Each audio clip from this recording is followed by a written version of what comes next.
It's time for a little comedy, a little content, and a lot of conversation. It's the Geno Jones Show, exclusively right here on YouTube. And now here's your host, Geno Jones.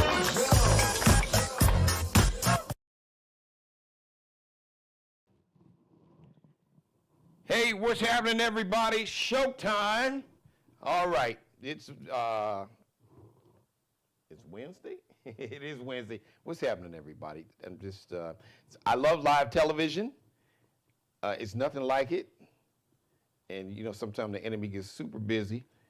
As I try to adjust the screen here, ladies and gentlemen, in case you're wondering what I'm doing here. But anyway, welcome to the Geno Jones Show. I know that's a crazy way to look at a live show. Monday through Friday. Now, normal days, no live show on Tuesday, no live show on Friday. This Friday, that's going to be December, God, we ain't trying to go back. February 20th, okay? So tell everybody to subscribe to the Geno Jones Show YouTube channel. Subscribe, like, share, and subscribe to the channel. We're about 20 new subscribers away from becoming a YouTube partner. That means that YouTube will monetize my media company and my YouTube channel. It's so important that we support black-owned businesses and black-owned media because these folks are playing games. Y'all see what I'm talking about? They playing games. CBS got the you got this MAGA cult's like a bad rash. It's like German measles spreading. But anyway, we're not going to talk about that tonight. No, we're not, because I'm going to pay tribute to somebody tonight. Because I couldn't do it on, couldn't do it Tuesday. There was no live show. But our normal days and start times are Monday through Friday, 7:30 p.m. Eastern Time, 6:30 p.m. Central Time. Shout out to everybody in Chicago, Minneapolis, Milwaukee, stand up, Memphis, Tennessee, Houston, Dallas, Texas, San Antonio. Yes, early voting for your Democratic primary, all the primaries. Shout out to Jasmine Crockett, Representative Jasmine Crockett. I want to talk about her situation because she got folks scared. The black woman who is superiorly qualified. Yes, she got folks shook. You know how you take, back in the day, my grandmother, she would, fry some chicken wings, chicken or catfish, and she'd have that little brown paper bag. Because back in the day, you didn't have the money. You couldn't afford to buy them expensive plastic ass bags. You got one of those. As a matter of fact, you would double or triple up. So you would get like maybe 3, because it'll wear after a while, a little hole. So you got to double or triple up. So you would get like 3 brown paper bags. Put some flour in it, put that chicken in there, shake it up, shake it up, put it in that oil, put it in that, back in the day, Crisco. Man, it's amazing that some of us live that long. But my grandmother was good about stuff like that. She was into health, so she didn't always use, if she had enough money, she would get like the Wesson. But anyway, or the catfish, you batter the catfish up and everything, same deal. Chicken, she'd have the flour. The catfish, she'd have the cornmeal, the yellow cornmeal. Put it in that. She'd have a separate bag, a flour bag for the chicken batter, and she'd have a separate brown one of those, or 3 of those brown paper bags, tripled up with some yellow cornmeal for the catfish. Shake it up. So Jasmine Crockett got folks shook, like they shake and bake, like he's shaking up some food to fry or bake. The Geno Jones Show, brought to you by, shout out to Mayor Chardell Murray, the town of Hollywood, South Carolina, and Murray's Mortuary, 3 locations here in the Charleston, South Carolina metro area. So you have Hollywood, South Carolina, you have Johns Island, South Carolina, and you have North Charleston, South Carolina. So shout out to Mayor Murray. As a matter of fact, Mayor Murray probably need to be on the show tomorrow. She's got a big event coming up. So, but we'll get into that. Let me kick off the show. Oh, by the way, shout out, hey everybody that's watching. The show is interactive. What does that mean? That means that if you got a comment, if you got a question, you want me to shout somebody out, you see where it says live chat? just jump in that chat room and type in whatever it is you want to say, whatever shout out you want done, celebrating a birthday, whatever comment you have, whatever question. Feel free, just go ahead and become part of the show, and we'll have a conversation right here on camera. Well, I'll be on camera, but I'll read what you post, all right, because we already have activity in the classroom. Coming up, I have a woman I had the honor to meet. She's a coach. She's a coach in multiple ways. She coaches sports teams, but I've watched her work. She's really a life coach. She may not call herself that, but she's a life coach too. So I'm so excited you'll get to meet her. She works here in the Charleston, South Carolina metro area, and I had a chance to speak to some of her students. This Black Student Union, super impressive young people. But speaking of young people, I want to start off. I want to pay tribute to an icon. You know, we throw these words around, icon and legend, and yeah, that's true. But the impact that this man had on really the globe, the world, the planet, is so, to me, vastly underrated. The impact that he had on, and not just black people in America, because this brother had a global footprint, a global reach, and a global impact. But man, if you were a kid in the 70s and 80s, if you were a teenager, you know, coming up in the 70s or the 80s, and you remember, I am somebody. I am somebody. I may be poor. I may be short. I may be on welfare, but I am somebody. I must be protected. I must be respected. Oh, yeah. Then you know, Reverend Jesse Lewis Jackson, born Jesse Lewis Burns, and his mom got married, his biological father, and his mom separated very early in his life. She remarried, and his stepfather, I always say, DNA don't make you a daddy. DNA makes you a donor. It means you share DNA, but that alone doesn't make you a parent. But I digress, because Reverend Jackson said he acknowledged both of his fathers. So he was born in 1941 in Greenville, South Carolina, which is 3 miles north of where I am standing right now in Charleston, South Carolina. He played football. Actually, I did some more homework. So he went to the University of Illinois. He had a football scholarship. He played football. He was a football star in high school in South Carolina. Got a scholarship to go to the University of Illinois, the Fighting Illini. And, you know, racism does what racism does. So he was like, look, y'all can kick rocks. Transferred to North Carolina A&T, was part of, as a matter of fact, they had a team that won like a small college championship. He was a member of that football team. Then he went on, he was a part of the march to Selma, Alabama in 1965. You've seen the movie Selma. He came to Chicago. He basically came under the wing of Dr. Martin Luther King Jr.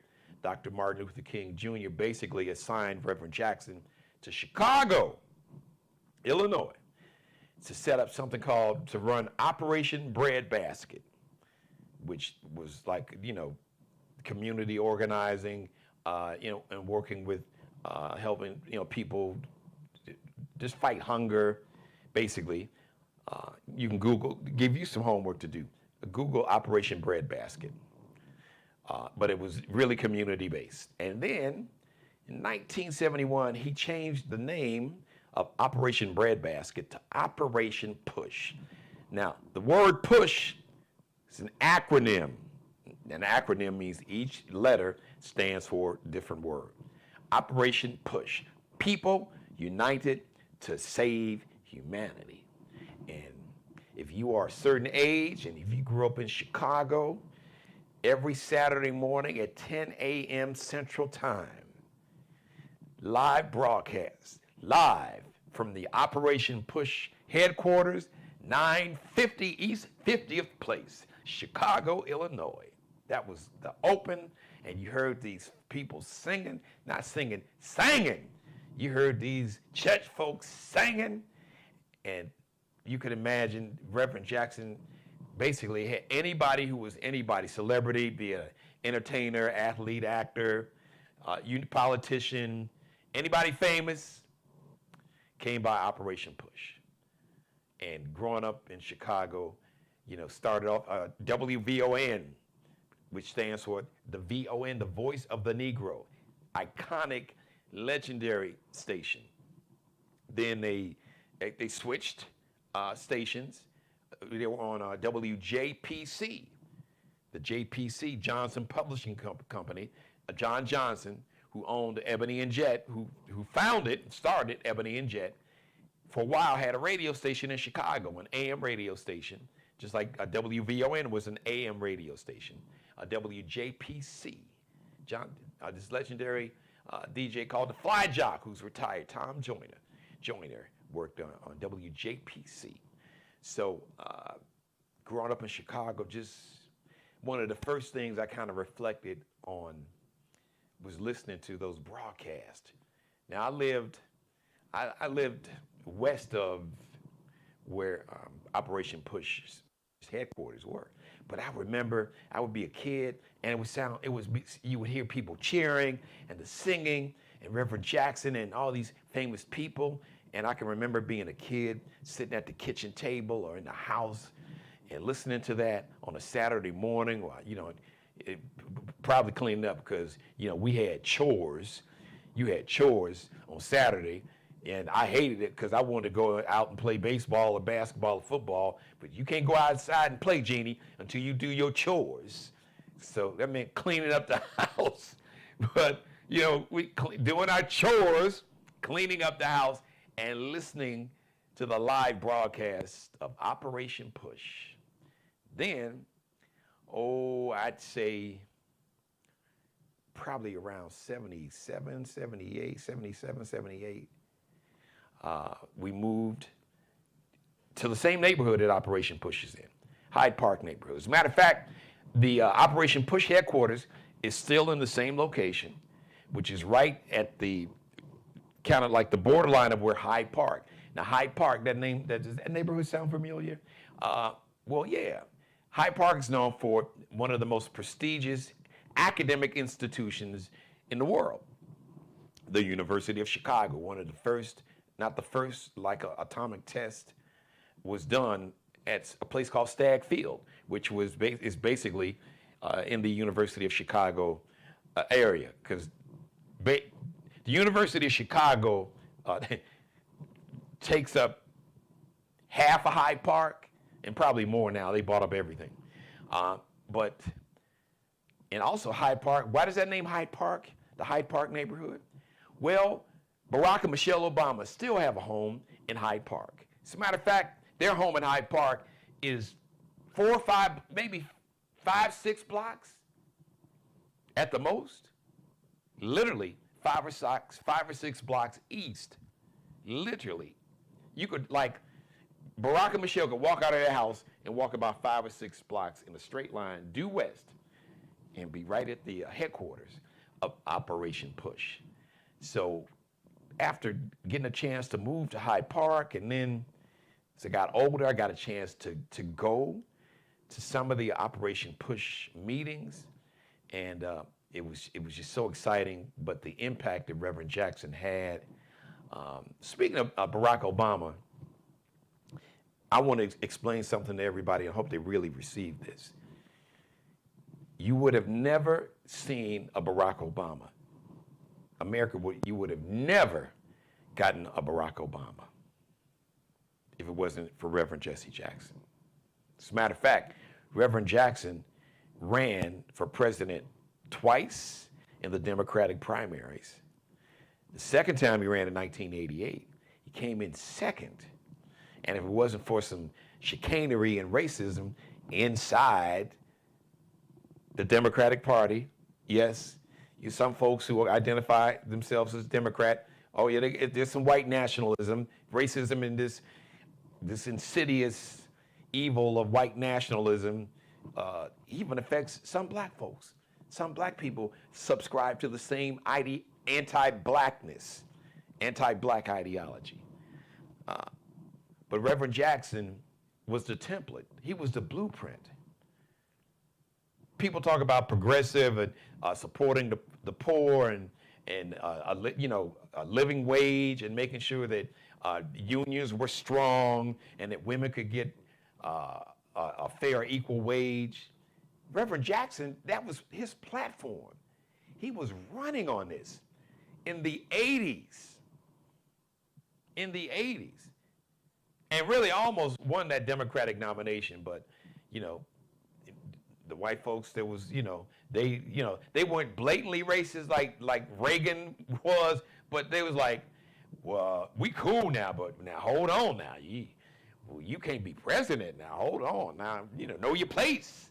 We don't hate you. We don't want to lynch you, but you can't be the president. So that was the kind of energy that Reverend Jackson ran into. But he set the template. He was the blueprint. And he laid the foundation for 20 years later. The last time Reverend Jackson ran for president in 1988, 20 years later, Reverend Jackson witnessed the first real black president, because I know some of y'all got confused and was like, well, Bill Clinton, he the first black president. Yeah, y'all thought he was until when Barack was beating Hillary and here in South Carolina, and Barack Obama won the Democratic primary, and Bill Clinton got in his feelings and, said some real shady shit. see, it's cool, but some folks, they don't want you to outdo them. They don't want you to shine more. As long as you're subservient, as long as you, bow and, let them drive the car, they cool. But the minute you get the car, as nice as they have, then folks in their feelings. But this conversation is a tribute to Reverend Jackson. And 20 years later, Reverend Jackson stood in Grant Park Millennium Park in Chicago in tears as he watched Barack Obama became the first black president of the United States of America. And Reverend Jackson talked about how he wished that Dr. King and Medgar Evers, who was murdered, assassinated on his front lawn, who started off as an insurance salesman and was a very pivotal figure in hardcore rural racist Mississippi in the 60s. And he was murdered, I believe, Medgar Evers, I believe, was murdered in 1963, in the early mid-60s. So I just want to pay tribute to Reverend Jackson. I can still hear, and the Operation Push broadcast still come on Chicago radio, WVON, every Saturday. And also there's a local, like a local cable access. Some of those, some cities, they have like these government access channels. And I don't know if it's a government, but there's one of the local Chicago stations that carries one of the TV stations, along with WVON. It's an AM radio station, 1690, that still carries the weekly broadcast of Operation Push. I would do anything to fly to Chicago to be at the Operation Push headquarters this Saturday. I can imagine that's going to be something very, very special. Reverend Jackson opened a lot of doors.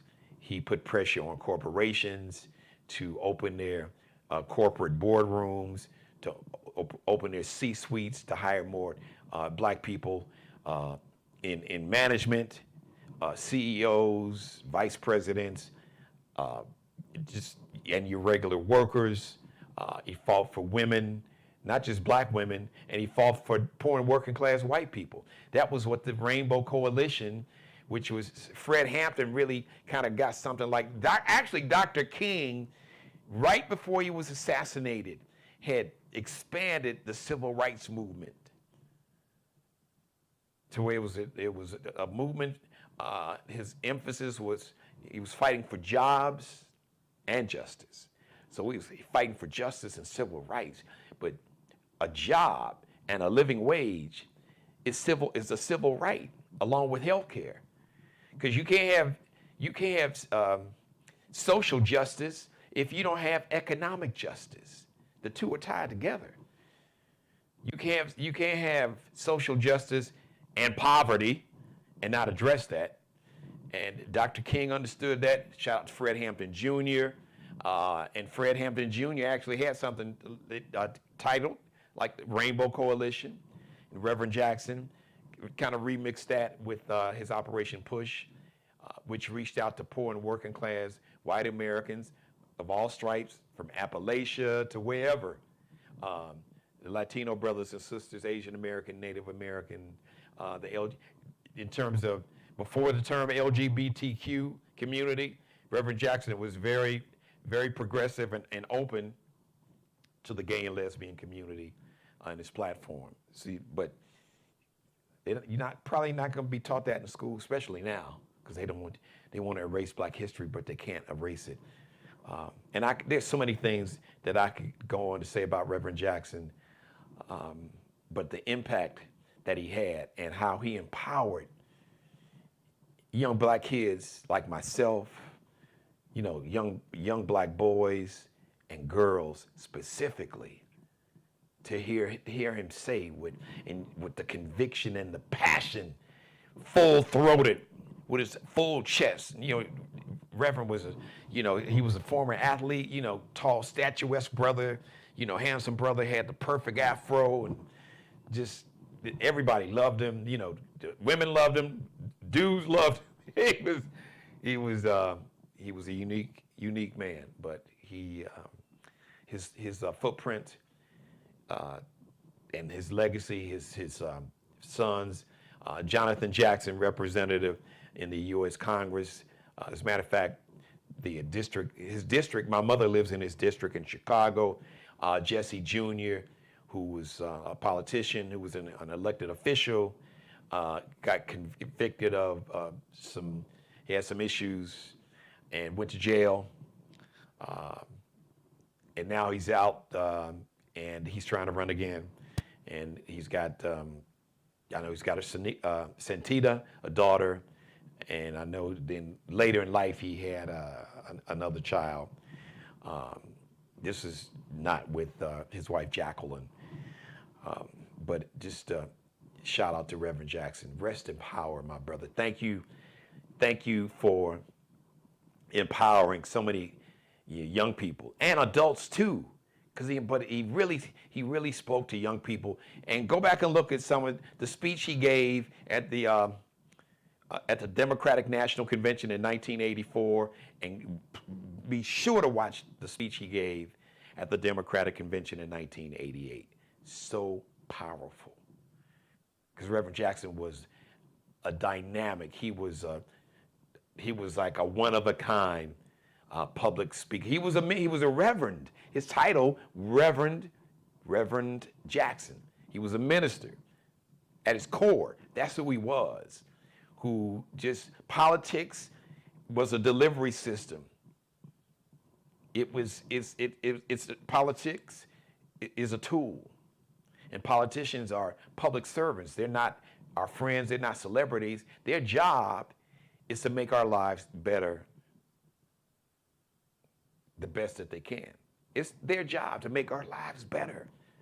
But they work for us. We pay them. We elect them to go and represent us and to make sure that you are fighting and make sure that we ourselves, our families, our mothers and fathers and grandparents and children and grandchildren and aunts and uncles and nieces and nephews have an opportunity to live a better life and have an opportunity to go see a doctor and to be allowed to become the best version of themselves and to blossom and to contribute to this culture, this community, this society, and this globe that we call a planet here. So I just had those personal moments I wanted to share. I've had the honor to meet Reverend Jackson multiple occasions. I've had the honor to interview him on my radio. I would have loved to have him on my TV show. I've interviewed Reverend Jackson several times, different radio shows. And all right, I gotta say this before I bring my coach in. She's been so patient, but Reverend Jackson is this is real personal for me. His loss is personal for millions of us. But as somebody growing up listening to those live broadcasts every Saturday morning in Chicago, he really, and you could see his intelligence, just a really bright brother. Had command of the language, had humanity, empathy, compassion. So it was somebody to look up to, and he empowered. I could see myself in Reverend Jackson. So I wanted to acknowledge that. But Reverend Jackson in Operation Push created something in the early 70s called the Push Expo. Now, let me explain to you what the Push Expo, Operation Push had a black expo. I'd say 20 plus years later, we got the Essence Festival. The Essence Festival is basically copy and paste. And this is no shade to the Essence Festival. I've been there. I love the Essence Festival. They got some problems now, but that's a whole different conversation. But the blueprint for the Essence Festival was the Push Expo. They had all kind of empowerment seminars, great speakers, but they also had the biggest names in entertainment at that time. Whoever the biggest stars were a part of the Black Expo. And the funny story is, in the early 70s, as a matter of fact, this might have been the last Black Expo in Chicago, because then other cities kind of tried to copy and paste it. Indianapolis, they still do a Black Expo, a lot of cities. But Operation Push, the Push Expo, that was the blueprint. Reverend Jackson's Operation Push, or the Push Expo, was the blueprint. And early 70s, I'm trying to remember which years. I'll wait for my guest coach to come back. I hope there she is. All right, there you go, Coach. So I just want to share this story, and then, Coach, I'm going to bring you right on. So the headline group for the Push Black Expo, the Push Expo, this year, so we're talking about 71 to 72, were the Jackson 5. Now, Chicago had a venue called the International Amphitheater. Oh, it could probably get about 10, 12,000 people in there. It had been around for a long time on the southwest side of Chicago. So you could imagine, now this is in the early 70s, 1971, 72, the peak. This is the peak of the Jackson 5's power. Little Michael Jackson, so you can figure by 72, he was like a teenager, because, let's see, 78, 72, Michael was 13, 72, he was born in 58. He was 14. Yeah, he was born in 58. This is 72, so do the math. Okay. So he was 14. Michael Jackson, 14. 13 or 14, because it was either 71 or 72. And then all the Jackson 5 were the headliner. And everybody, it was the talk of Chicago. The Jackson 5 are going to be at the Black Expo. Probably every black person in Chicago tried to get into Black Expo. Probably me, I wouldn't, because I couldn't, I was too young to go by myself. And, my mom was, my mother was working. So she didn't have the money to buy no tickets. She was working, and it was three of us, my two sisters. So anyway, but the city is on 10. Chicago is turned up. Like you just plugged into like the power company. So the day of the concert, people storm the International Amphitheater. People who didn't have tickets, because the tickets had been sold out. But people still were determined to get in to see the Jackson 5. And so the headline, the climax of the story is that people, it was the excitement and the pandemonium and the mayhem got out of control, where people were so frantic to get inside the International Amphitheater to see the Jackson 5 that people tore down a couple doors, a section of the doors, literally broke the doors of the International Amphitheater, and they had to cancel the concert. And then you heard that on the radio. I heard people was like, man, so people had bought tickets, they were mad at the people pushing, and they was pushing to get in, and they just bum rushed the door. Oh my God. Thankfully nobody got hurt or killed, but I'll never forget that story. But yes, we wouldn't have the Essence Festival without the Black Expo, without the Push Expo. So it was just something else, part of Reverend Jackson's legacy. All right, I got to bring my coach in. I got to thank her. She's been so patient. She coaches she coaches basketball. She's from Georgetown, South Carolina. She'll correct me, but I know she's working with young people in Georgetown. Does some coaching up there. Georgetown, South Carolina, the home of Michelle Obama's. I believe that's her mom's home, her late mom's home. And the coach I'm about to bring on, she works with young people at the Charleston County School of the Arts. And she is the head of something called the Black Student Union. And I was honored to speak to the Black Student Union. And some of my young people are probably watching right now. And I want to shout them out. And these young people are so impressive. But one of the reasons they're so impressive, along with their parents and good parents and good DNA, is because they have mentors and they have leaders like this person that you're going to see on camera right now. So, ladies and gentlemen, I want to bring on camera, there she is, my dear friend, Coach Durel Butts. Hello, Coach. Now let me let me apologize and thank you. I apologize. My monologue, even though, I know it's my show, my name's on the marquee, but I didn't get a chance to do my show live yesterday, and that's when we got the news yesterday morning. I think right before, around 6 something, I got the news that Reverend Jackson had transitioned to become an ancestor, and I didn't get a chance to honor this man, at least the way I felt I should.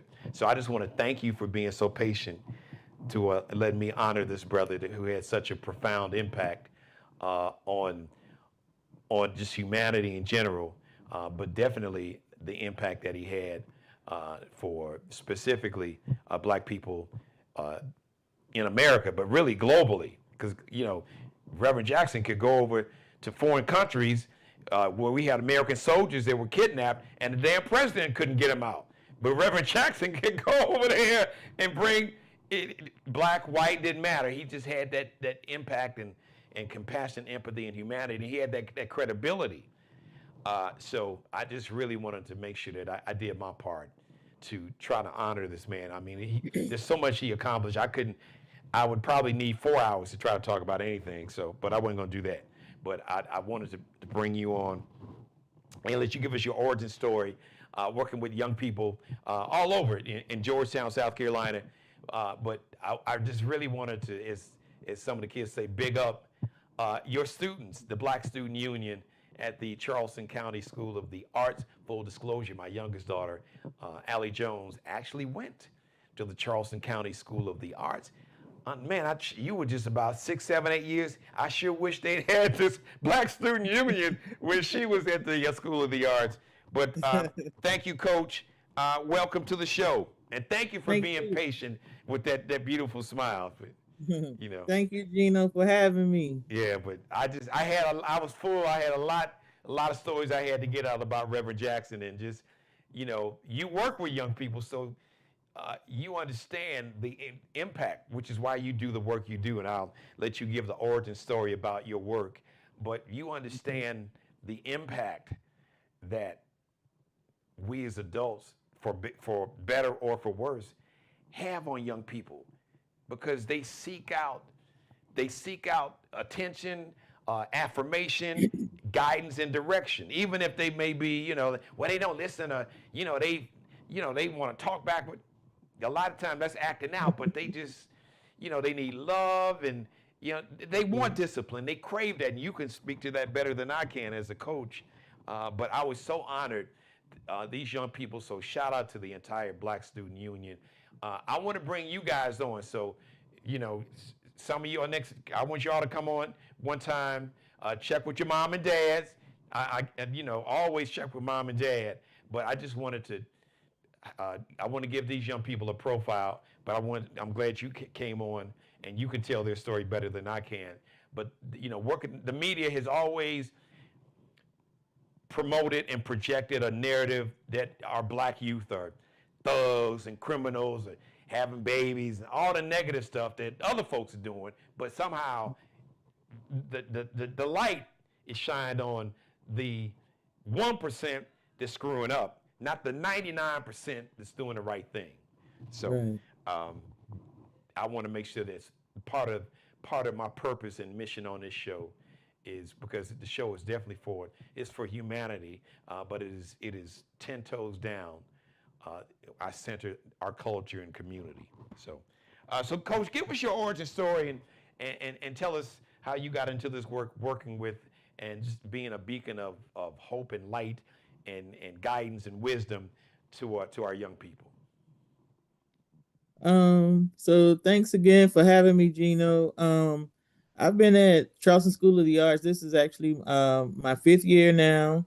My 4th year working with the Black Student Union. And this is what I look forward to every year. The Black Student Union started in 2018 by 2 students. This is a fully student-led club. I basically just, supervise whatnot, but it's student-led. Started in 2018. Just them doing, little minor things on campus and in the community. And a couple of years, I guess maybe after COVID, when the students returned, the Black students, of course, on campus wanted to see us more. At the School of the Arts, we're probably maybe 10% there, and that's students and staff. Very small percent, but they wanted to see and do more of us. And so that's when all of this started. It started with me and 2 other teachers, Megan Orchard and Kyleen Jaredo Grant. Some students came and they wanted to again do more on campus for the Black students. And so I believe in 22, we had our first annual, what we called it a jamboree.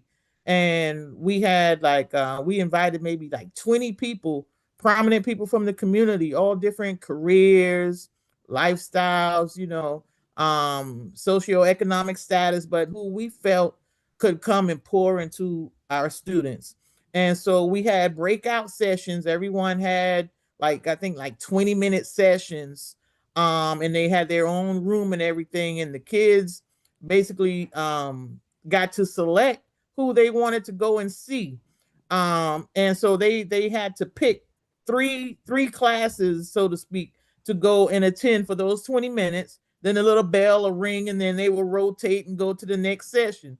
So we thought that went really well, for the first year. But after doing some polls and whatnot, a lot of the kids were like, man, I didn't get to see so-and-so. I wanted to see so-and-so. And so we had to figure out how, we could get the kids to basically see who they would like to see, and not because we kind of felt like we were forcing them to see certain people, because it was like once 25 seats were filled, then they would have to, pick another class, and some of them didn't want to see, certain people or hear certain people speak. So we had to figure out a way on how we can get the kids more involved to see, who they want. And so that's how this other part of the jamboree was started, where we now have what we call our speaker series, which that's what you were a part of, where we bring prominent people from the community in during the week, Monday through Friday, and the kids get to come during their lunchtime. So it's like a lunch and learn session, that they come and they listen to these speakers while they eat their lunch, and so it's been working really good that way. And so we have the speaker series during the week. Uh, on Fridays, we have what's called For the Culture Fridays, where we support Black owned businesses, whether it's a restaurant, a catering service, clothing, fashion, jewelry, whatever it is. We invite them to come on campus and showcase their work and their items and stuff to the kids. And the kids love that. They bring soul food, they bring Black jewelry, urban wear, things like that. Everything that deals with Black culture. And then at the end of the month, we always have a culminating jamboree. Now, this is where we have what we used to call a funky good time. Because we sing, we dance, we praise break, their orators, all the things like that. And what's even more fascinating, majority of the talent is right there from the School of the Arts. It's our very own students and staff singing and just having a good time showcasing their talent.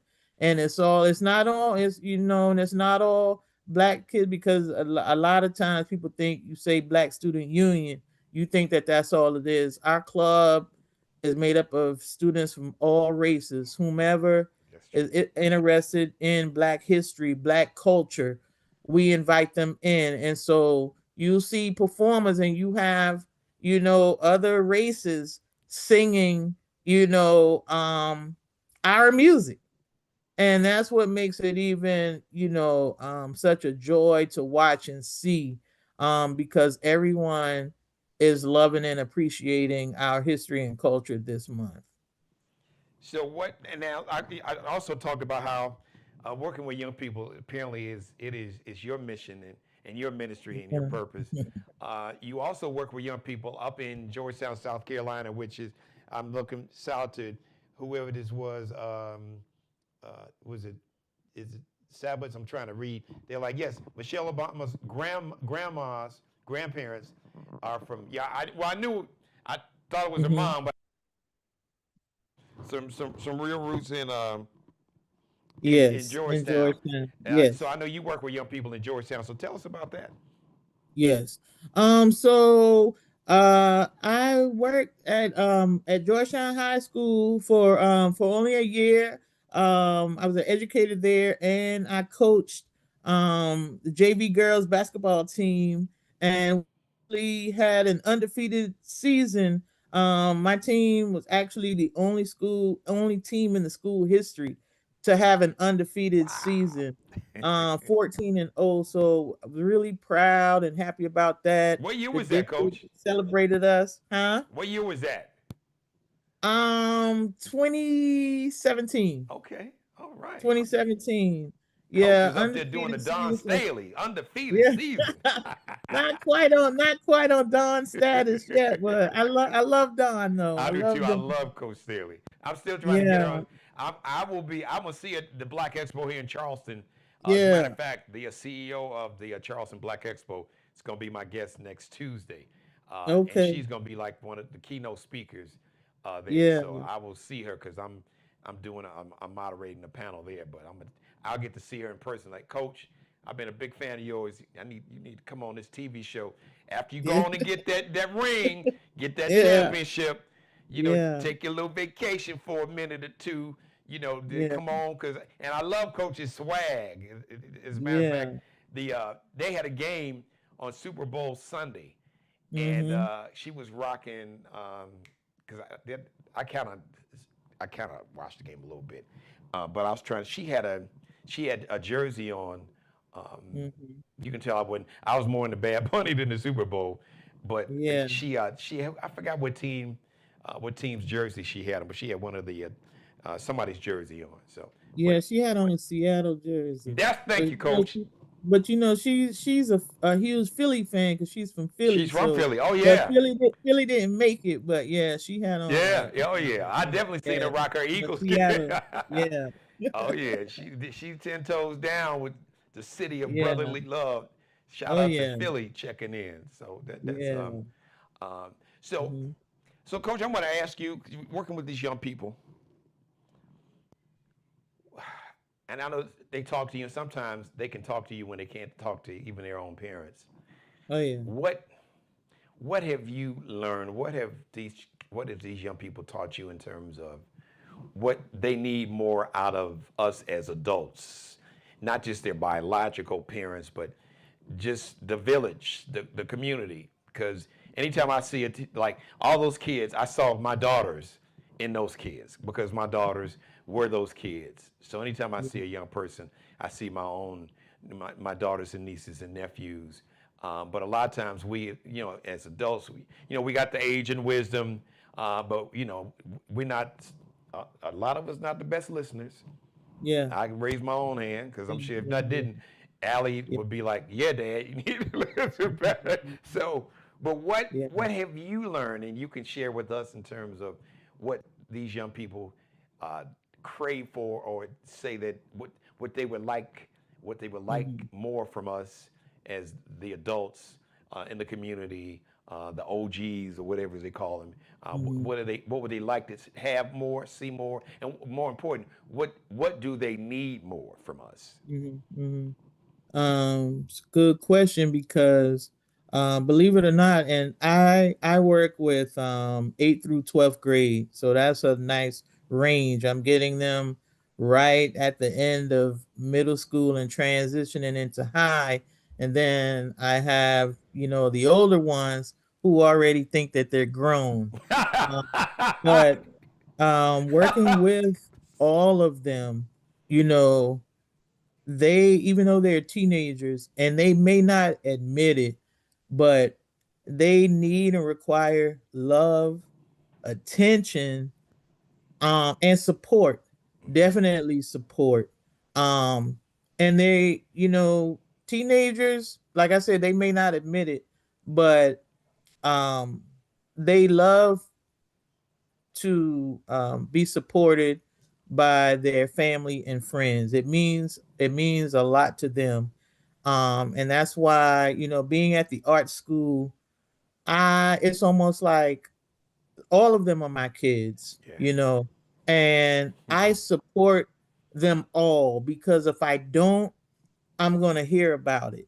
So I'm almost at the school late every night, there's a performance or something, because I always tell them, if you invite me, I'm going to come, and they love that. They look for me when it's over, they give me a hug. It's like they hadn't seen me in years, and it means so much to them that you're there or that somebody is there, and I remember even when I played, and I was playing sports since I was 4, all through college and professionally.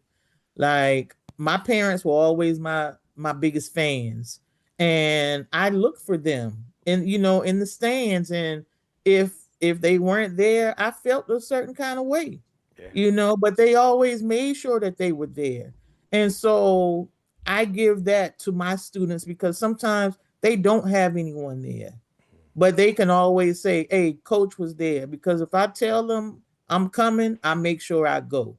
And they love that. They want and need support, no matter how they may say or feel or think that they're grown, or it's that they trying to be tough. But I promise you that if you give them support, they will appreciate it. And that's what a lot of them crave these days, love and support. And some of them really don't have it.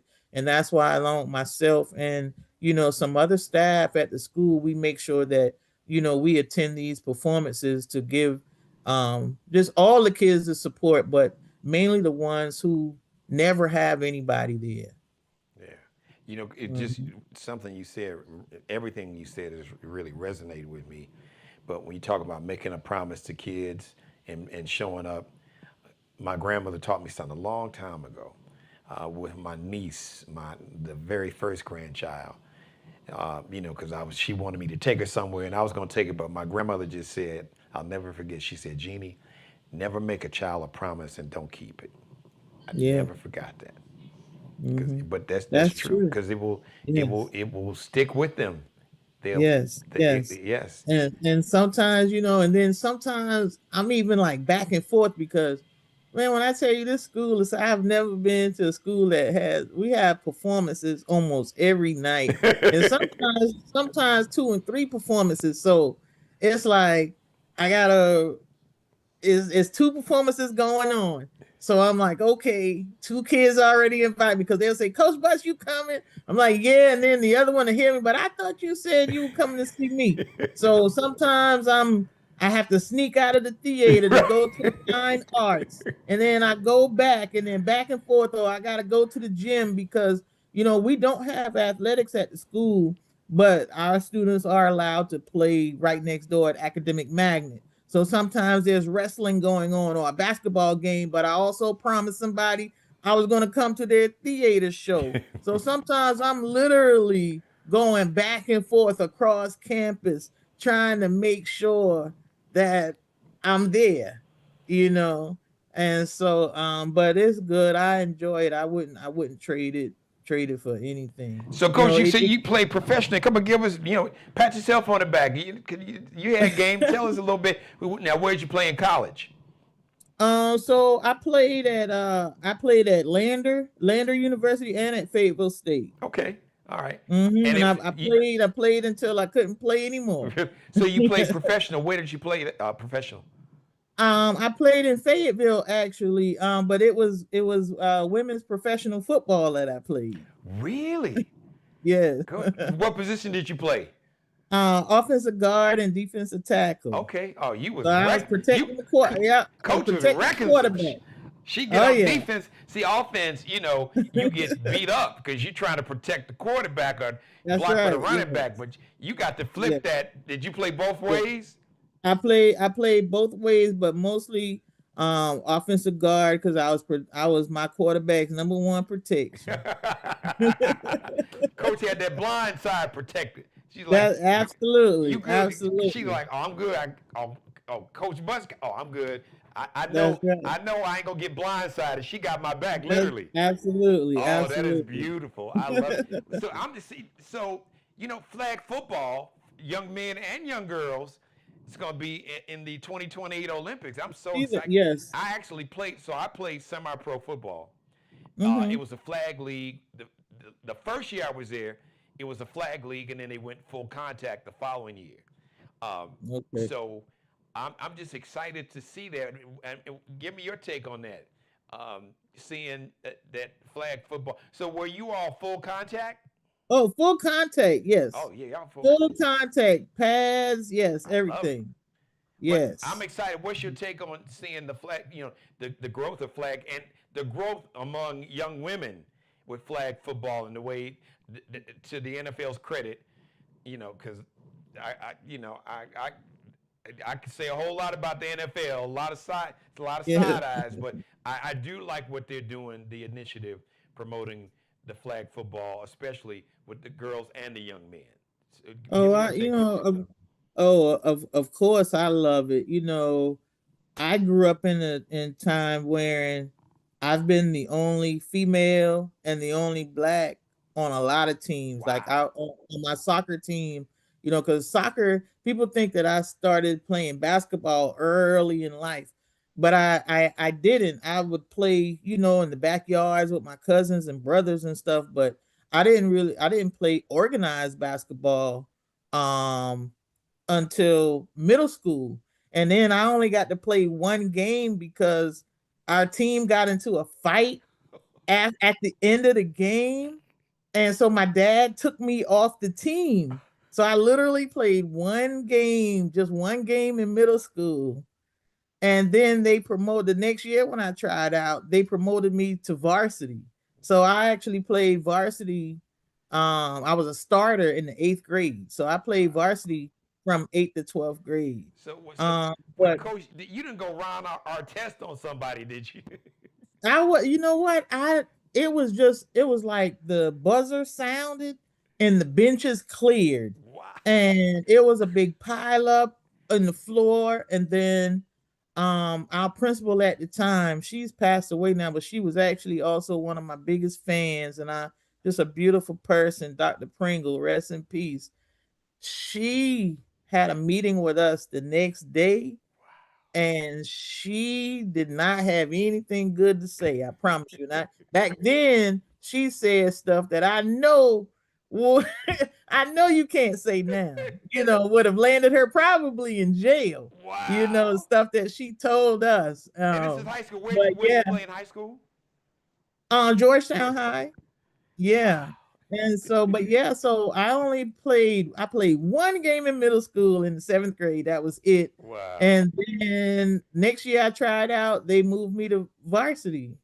Um, but yeah, but back to the football thing, of course, I love it seeing women, in football and lacrosse and all these other contact sports. Like we can do it. I grew up saying, whatever guys can do, I can do better. And I grew up with two older brothers. And so I always had to defend Oh myself, yeah. So and yes, lots of cousins. Yeah. So you weren't scared. You like, I was listen, not I exactly. I y'all ain't was tougher not than my, and I got two brothers, so they right. both of them Exactly. beating up on me. People. Yes, absolutely. And I had one brother, he would, put me in wrestling moves and things like that. And they didn't take pity on me when if I was out there wanting to play basketball or football or whatever, we were out there playing. They didn't take pity on me because I was younger or I was a girl, but it worked out for me in the end. I appreciated it. But I love the fact that we have, sports like flag football now, and everything. The women are getting recognition in soccer and all these other sports that were dominated by men for so long.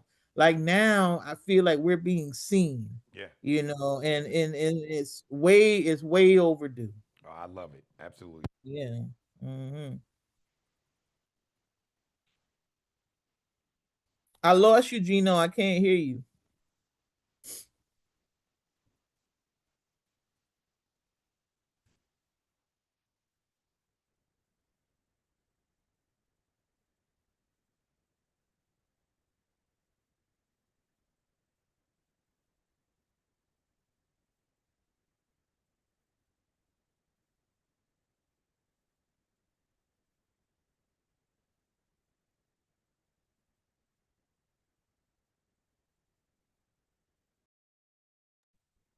Oh no. Yeah, we go. All right, coach. Okay, there we go.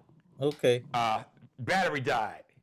got you. So I had to literally change on the fly here. That's what I love about live TV. All right, listen. Before I let you get out of here, you guys got a Mhm. big event coming up.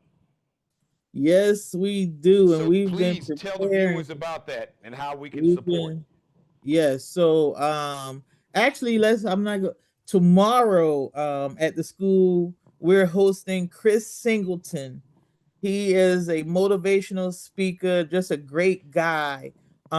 He Chris, unfortunately, he lost Yeah. his mom in the Emmanuel 9 shooting. And ever since, he's been traveling the world with his love is greater than hate Yep. message. And I feel like we are friends. I've seen him multiple times, and even out in restaurants and stuff with his family. He's just a genuine guy. Yeah. And so we're hosting him tomorrow in the morning. He's going to bring his love is greater than hate speech to the school. Then on Friday, we're hosting a couple of vendors. So the kids are gonna eat good, eat some soul All food. right. And we have a clothing business coming. But next week, next Tuesday on the 24th, is our the finale, our jamboree, which we're excited about. We have all kinds of, the kids are gonna sing, and the our theme this year is Black History Through the Decades. And so what that's gonna look like, we're starting from the 60s. And so all of the performances, we're going to have some acts in the 60s, 70s, and on to current. And so we're just excited. The lineups we have some kids going to do Prince and Stevie Wonder, the Shirelles. It's going to be really good, and the kids are, they are excited. We're going to have some doing poetry, we're going to have some dancing. And of course, we end all of our jamborees with a praise break, because, you know, religion, especially, is huge in the Black culture. Yes. And so we always end all of our jamborees with a praise break. So we're just excited about that, Gino. So that's going to be next Tuesday. Next Tuesday, yes. And what it is, we have two sessions because our theater can't hold everybody. So Right. we have a session for the middle school and then a session for the high school. So this is an event for just the students and the faculty. It's not open to the public. It's not open to the public, but you know, we have people come, some people, parents come, you Yeah. know. So you get a lot of that. I have like a VI, kind of like a VIP list of, you know, former people. Like, we always invite the mayor, you know, different prominent people in the community. Shout out to Mayor Burgess, because he's a big, he loves the Black Student Union, and anytime I say, hey, can you come, and he's like, there, talk to my people, and I'm there. That's my And brother. I so talked to him yesterday. Yeah, that's my brother. yeah, so he's a good guy, and he's always supportive of the kids and everything that we're doing there at the school. So yeah. Shout out, or when you see Chris, uh, tell him that we shouted him out. I got to get him Mhm. back, get him on my TV show. But I've worked with him several times. Chris Singleton. Okay. Just Yeah. so proud of that brother and how he Yes, turned yes, his pain into purpose, and yes, yes, his authentic, genuine sense of forgiveness. yeah. Um, Mhm. and I don't know if I could. I just Yeah. know me and the relationship my mom and I have, but I learned from him. I don't know if I could do it, to be honest. God would have to intervene almost in the flesh, coach, with me. But I do understand that forgiveness is not for the person that aggrieved you. Right, Forgiveness is for you and your soul and your spirit. Because right. if you harness that hate, it will eat you, it will eat your insides out. Uh, Physically, spiritually, mentally, and emotionally. It'll be like acid or cancer. It literally will eat you out, eat out your Yeah. insides if you hold that in. So Mhm. I can imagine, and just talking with him, he just, you got to figure out a positive way, and like you said, he turned that pain into purpose, which is so much healthier, and to be able to spread love. But I just admire what that young man did, because I know he and his mom are very close. Yeah. Like I said, I've had a chance to Yes. talk with him several times, and Yeah. I'm just such Yeah. a big fan of his. But I'm such a huge fan of all of your young people, the entire Black Student Union at the School of Thank the Arts you. in Charleston County. I can't thank all of you Mhm. all. Thank you for reaching out to me. Thank you Mhm. so much. Uh, Before I let you get out of here, I'm gonna give you the last word. And if there's anything, any other support that the community and the culture can give you and these young people, whatever your ask is, you've got the floor. So don't be Okay. bashful. So whatever they need or want, feel you got this. Yeah. You got this. That you can go ahead and uh, chop up this video and Mhm. pull like a little video clip and make it go viral. So Yeah. whatever the needs and wants for the young people and the organization, and you need, just give us the what is the ask for us as a community. Okay, well, of course, thank you for allowing me to reach everybody on this platform. It means a lot. My students, they work so hard, not just in February, but throughout the year. Charleston School of the Arts, we were just named National Blue Ribbon School, which means that our students are performing like at the 80th percentile in academics, and that's huge. So the kids, not only are they good performers, but they're just good students in general, um and turning into good people in society. And so that's why what we do at the school is important, and more so what we are doing with the Black Student Union, because it's not just me. I'm kind of like the forefront, but I have about 5 or 6 staff and other advisors that Shout them assist out. me You through. got time to shout them out. Shout them Yeah. out. Yeah, so Jennifer Gomez, Tangela Henderson, thank y'all, Stephanie Smalls, Robert Grant, Kylene, Jared Grant, and even though she's at Magnet now, but she started out at SOA.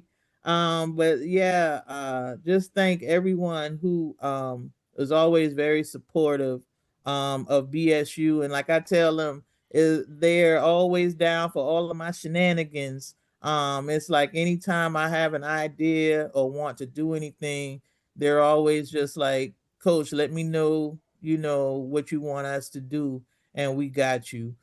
Even my students, there every time I come and I have a new idea, they're like, Coach, you overdoing it. You always got a big up from the year before. And I'm like, yeah, I'm like, that's what you're supposed to do. You're supposed to improve from year to year. And so even my students, and I know I get on their nerves, but I tell them I see the greatness, and they don't see it yet and know what their potential is, but I see it and I feel it. And that's why I tell them I'm not going to let up. I'm going to hold y'all accountable and responsible, for everything. And I promise you, you'll realize it in the end. And so shout out also to attorney Sean Wilson. He's one of our he's actually our only sponsor. And so Sean has helped us, to get some stuff that we need to do work in the community. We would like to take the kids, on trips and things like that. And just even to the African American Museum, we would like to go there, just do different things in the community to give them exposure, and so that they can see us in a positive light outside of the school. So if there's anybody that would like to, sponsor the Black Student Union at Charleston School of the Arts, please contact me. And we would graciously accept anything that you have to offer. Well, give us that contact information, or if there's a website, if there's a Cash App, or Mhm. a Venmo, or whatever, where we can support. Give us all that information now. I know you guys have an Instagram page too, so if you want to share that with us, you can. Yes, so our Instagram is oh god, the kids are gonna kill me because I do not even remember what the what our Instagram is. Is it? I But think it's I SOA. do. Is it SOA Black Student Union? Oh yeah, so it's SOA BSU 619. There you go. That's yes. Thank you, Because I follow Geno. you all, so You yeah, follow- right. You all Yeah, tag the pictures, and I yeah. went and followed you guys, so I kind of remember that. Okay. Okay. Yes, so it's yes. SOA BSU 619. That's our Instagram. My email is Durel underscore butts at Charleston dot K12 dot SC dot US. I could be reached by that, or y'all can call School of the Arts and say, hey, I need to speak to Coach Butts, and they will gladly patch you through. And so, but we're just blessed. And one other huge thing, everyone, including yourself, this is very important because I teach my kids this. Everyone that comes to the school in February during the week, or vendors or whomever, everyone volunteers their time, their energy, their efforts. We don't pay anybody, and that is huge. It is so hard in this day and time to get people to volunteer, and that's what I instill in my students. It's important to volunteer. It's important to be selfless and not selfish, you know, and to give back to others, because you know I feel that when you're blessed, you bless others. And so that's where I am now in life. And so I'm so grateful for everyone that comes, because like I said, they leave their nice high paying jobs and whatnot to come hang out with us for an hour or so at school, and they just, and sometimes they eat our lunch and everything, and we are just so blessed in that aspect, to have so many people that are supportive of what we are trying to do at SOA with the Black Student Union. As my mother taught me, she said, Jeannie, when you allow God to use you as a vessel to be a blessing to other people, your blessings will come down like raindrops from heaven. Yeah. Uh, I was just honored that you guys allowed me to be a vessel, and I'm here for you. I'm shouting out, I'm name checking, I'm shouting out the International African American Museum. Shout out to Dr. Matthews. You still Yeah. have a permanent invitation to come on the show. And we want, so anybody that knows Dr. Matthews, everybody at the International African American Museum, we want to bring the young people down there, the Black Student Union. So Yes, we want go to ahead and come. somebody go ahead and clip this video and Yeah. tag Dr. Matthews, or tag the board members or somebody down there at the International Absolutely. African American Museum, because we definitely got to get these young people down there. It would be great to get them there Yes. before uh, the end of this month. But for me, Black History is every day, so it don't have That's to. right. If it don't work in That's right. February, got March, April. It could be That's right. anytime. So, Anytime. and, Anytime. and Anytime. Coach Butts don't need me. I ain't to be her spokesman, but I'm just doing, since it's my show. I just thought I'd just go ahead and put that out there in the universe. Because if I had a Yeah. big enough check for all 25 of them, trust, and I will soon enough. But before then, we need to get them down there, and That's then they can right. come It's back people. again. That's So right.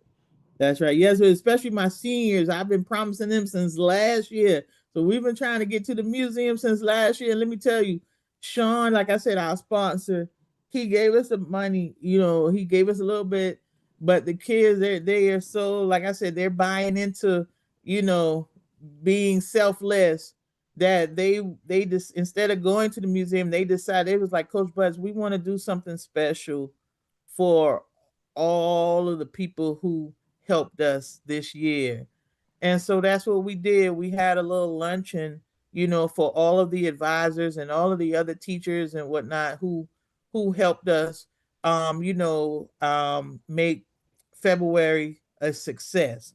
And I said, y'all sure that's what you want to do? And they said, yes, ma'am. And so I was just so overjoyed that that's what they wanted to do. And so I made it happen. And so that's just the kind of kids that I work with, and I'm just so happy, to be their coach and their advisor. And like I tell you, and a lot of times some of the kids, they're like, "Oh, what do you coach?" And I'm like, "Well, I'm not actively really coaching right now, not a sport, but I'm coaching in life." I was about to And say, and that's you, and that's what that it's all listen, that's what it's all about. that's the most important coach that we can have. Yeah. A coach that will coach us and give us the advice that we need and tell us what we need to hear, even when we don't want to hear it. Yeah, That's the most important absolutely. time. Uh, Absolutely. all right, so listen, I want to thank you. How many students, how many seniors do you have in the BSU? Seniors, I have 6. You got 6? Mm-hmm. Okay. All 6 right. seniors. All right. Listen, Yes. and you got a total how many in the student union total?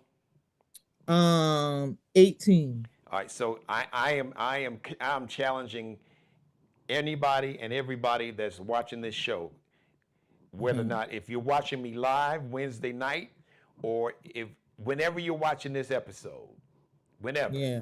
I am challenging everybody. I am challenging the culture, the community, but I'm challenging humanity. So it don't matter what you look like, but I'm making a specific challenge to the culture and to the community that we'll get these 18 students to this African American, the International African American Museum.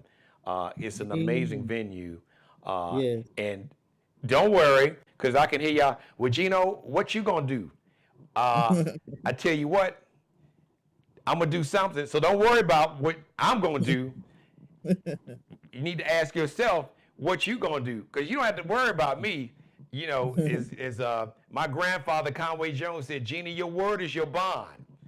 So That's you don't right. have to worry about what I'm going to do, but I'm using this platform to challenge all of us to pour into these young people, because you never know how you can, just one person Yeah. can just say one thing.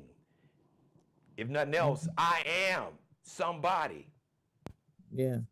Reverend Jackson, when he was giving that speech, which is a poem, and I forgot the brother's name. I think it was another pastor, another reverend minister. It's actually a poem.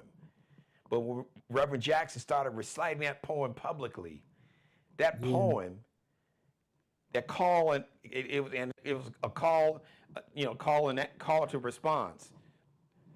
And I'm sure he had an idea, Coach, but there were millions of kids, and I know there were, over the years, millions of black kids.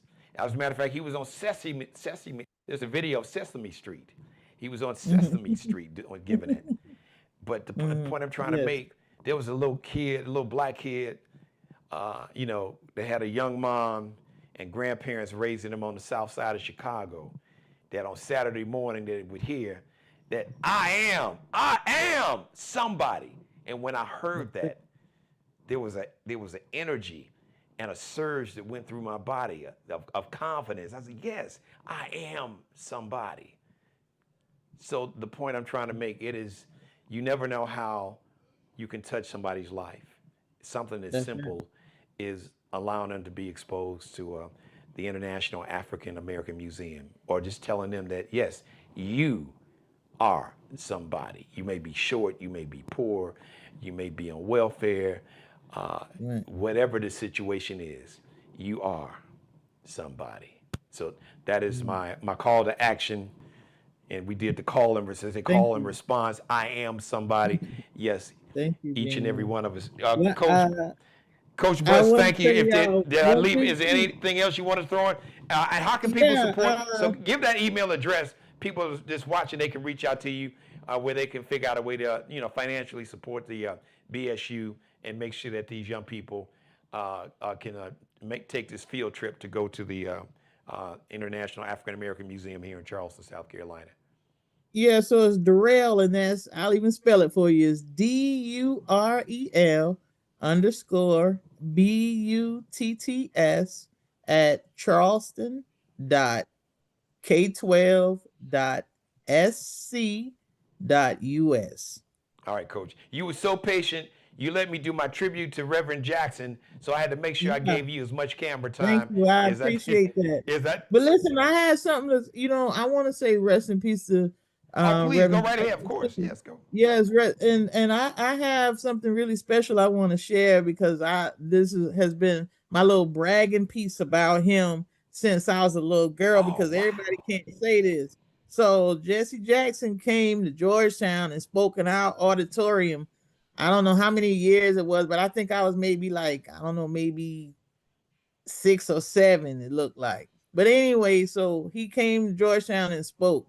And my dad's always been a big photo person and had his big 35mm camera just everywhere. And so when Reverend Jackson was leaving out, he had us to come with him because he wanted us to take a picture with him.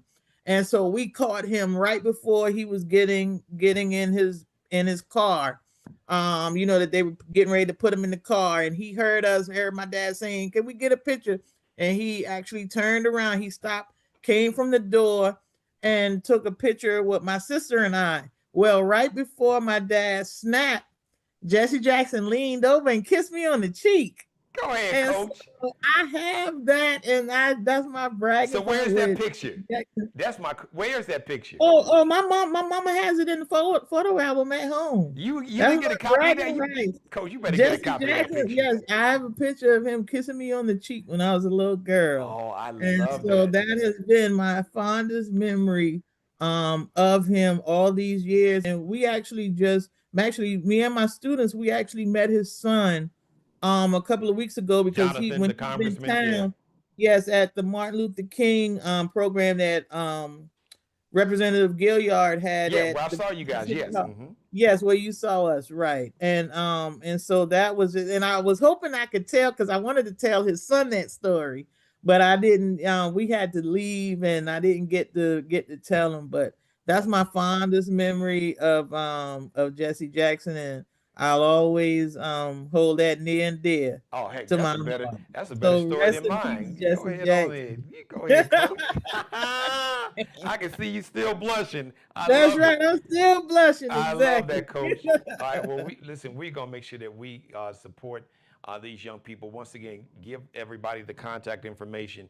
Or like I said, if there's a Cash App or a Zelle or a Venmo, whatever, where we can directly support the Black Student Union, give us that information again one more time. Yeah, we don't have any of that, but of course, we do have an account, at the school. I'm sure you can call the school and ask to speak to the bookkeeper, and tell them, hey, we would like to, donate to the Black Student Union. I'm sure that's probably how it's done.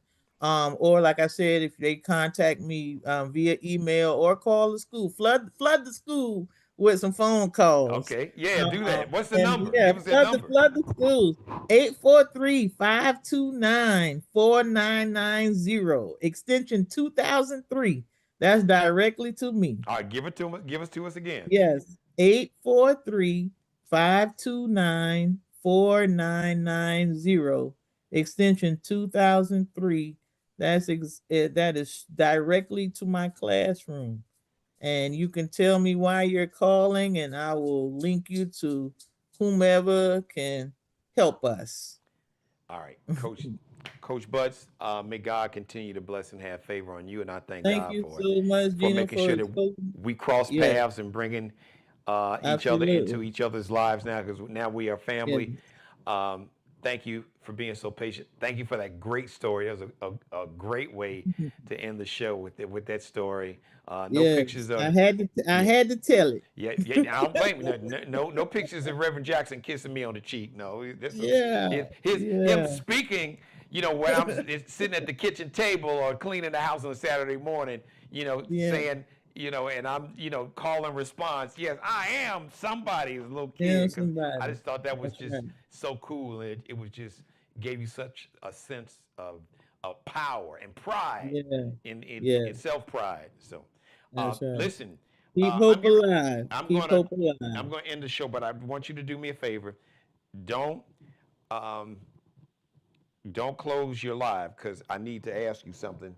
But I'm about to end the show, so I'm just gonna bring myself on camera. But just mute your mic for me, but don't hang up, because I gotta ask you something. I gotta talk to you. Shout out to my Black Student Union students. I love you guys. See you tomorrow, bright and early for Chris. That's right. Be on time. That's right. All right. Don't end the live. Just mute your mic for me, Coach. I'll be right back to you. Thank you. All right, listen, everybody. Thank you for letting me be a part of your life. As always, God bless each and every one of you, and especially you. Monday through Friday, 7:30 p.m., 5 days a week, the Geno Jones Show. Now, programming note, no live show this Friday. So it'll be the best of. So maybe you missed some of this episode. It was a long episode. If you missed some, you can watch it. Really, you can watch it again now. You can binge watch any episode as much as you want. Like, share, subscribe. And everybody still watching, please, or as James Brown would say, please, please, please, please Leave your comments in the comment section below. I didn't get a chance to shout out to everybody, but I want to thank everybody. A lot of people left comments in the live chat room. The show is interactive, so please leave your comments. Leave those comments in the comment section. You'll see it right below. And don't forget to give us the likes. Once again, like, share, and subscribe. 20 new subscribers, and I'll start getting a check from YouTube like tomorrow. I hit that number. 20 is all I need. My media company will start getting a check from YouTube. So we got to support our Black-owned businesses and our Black-owned media. Mark Hill Bailey, the official barber and hairstylist for the Geno Jones Show. Check him out on Instagram, on IG. Kel Be Cutting Up, KELBECUTTINUP. Designer cuts. You can just search that way too. Allie Jones is the official wardrobe consultant and stylist for the show. Check her and her Lexi Jones collection out. LX.NCL_ on Instagram, IG, LX.NCL_. The Geno Jones Show brought to you by Mayor Shardell Murray, the town of Hollywood, South Carolina, and Murray's Mortuary, 3 locations: Hollywood, South Carolina, Johns Island, South Carolina, North Charleston, South Carolina, and the town of Hollywood, South Carolina. As a matter of fact, I think Mayor Murray she might be on tomorrow, unless she'll be on before the end of the month. They have a big event coming up, so I want to thank her. And if you'd like to be a sponsor on the Geno Jones Show or advertise, I'd love to have you. So, and if you want to, you can financially support the show right now. You can make a contribution. You can Zelle or Cash App. You can Zelle, use my email address, just Geno Jones Show. That's how you spell it. Geno Jones Show at Gmail. Geno Jones Show at Gmail. All one word. Or you can Cash App $ Dad G Jones, capital D, lowercase a d, capital G and J, capitalized, lowercase ONES, $Dad G Jones. Once again, thanks to Coach Durel Butts, Charleston County School of the Arts. Thank you, everybody.